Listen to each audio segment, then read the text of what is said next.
3 മുതൽ 5 കിലോമീറ്റർ ചുറ്റളവിൽ എന്തെല്ലാം ഓപ്ഷൻ ഉണ്ടെങ്കിലും ഉപഭോക്താക്കൾ നിങ്ങളെ തന്നെ തിരഞ്ഞെടുക്കേണ്ടത് എന്തുകൊണ്ടാണ് എന്നതിലാണ് പൊസിഷനിങ് നിൽക്കുന്നത്.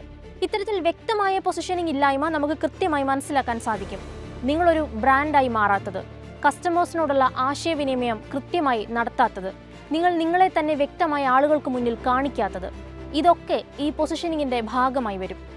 ചുരുക്കത്തിൽ നിങ്ങൾക്ക് നല്ലൊരു ഉൽപ്പന്നമുണ്ടാകാം, പക്ഷെ അത് ഉപഭോക്താക്കൾക്ക് വീണ്ടും വീണ്ടും നിങ്ങളെ തേടി വരാനുള്ള ഒരു കാരണമല്ലെങ്കിൽ ആ നല്ല ഉൽപ്പന്നം കൊണ്ട് ഒരു പ്രയോജനവുമില്ല.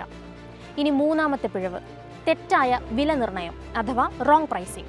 ഒരു വസ്തുവിൻ്റെ വില നിർണ്ണയിക്കുക എന്നത് പല സ്ഥാപകരും അത്ര ശ്രദ്ധയില്ലാത്ത രീതിയിലാണ് കൈകാര്യം ചെയ്ത് കാണാറുള്ളത്.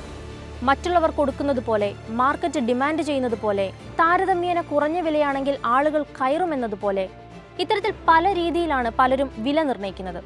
യഥാർത്ഥത്തിൽ വില നിർണ്ണയം 3 ഘടകങ്ങളെ ആശ്രയിച്ചിരിക്കുന്നു.